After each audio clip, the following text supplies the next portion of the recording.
एक बार हजरत मूसा अलैहिस्सलाम अपने घर के बाहर बैठे हुए थे।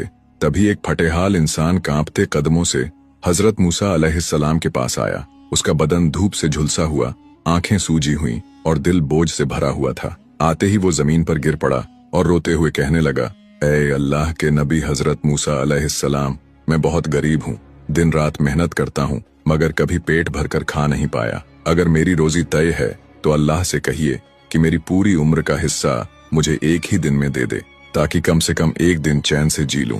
हजरत मूसा अलैहिस्सलाम ने उसकी बात सुनी और नरमी से सिर हिलाया। फिर तूर पर्वत की ओर रवाना हुए, जहां वो अल्लाह से हम कलाम होते। उन्होंने इल्तिजा की, ऐ मेरे रब, एक बंदा है जो टूटा हुआ है, थका हुआ है और तुझसे ये मांग कर रहा है कि उसे उसकी सारी रोजी एक ही दिन में दे दी जाए। अल्लाह ताला ने फरमाया, ऐ मूसा, जो वो मांग रहा है मैं दे देता हूँ, मगर याद रहे ये उसकी आजमाइश भी है। कुछ महीने गुजरे। जब हजरत मूसा अलैहिस्सलाम दोबारा उसी इलाके से गुजरे तो आंखों ने वो मंजर देखा जो उम्मीद से कहीं ज्यादा था। वही इंसान अब रईस था। घर बड़ा, मेज पर खाना ढेरों और दरवाजे पर कई लोग, कुछ मदद मांगने, कुछ शुक्रिया कहने।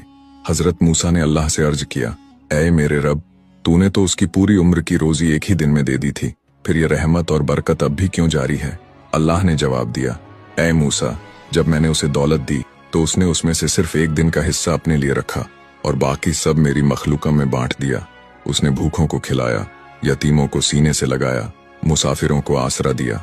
अब वो मेरा बन गया है और मैं उसका। वो देता है और मैं उसे लौटाता हूँ। उसने सखावत का दरवाजा खोला तो मैंने रहमतों के सारे दरवाजे उस पर खोल दिए।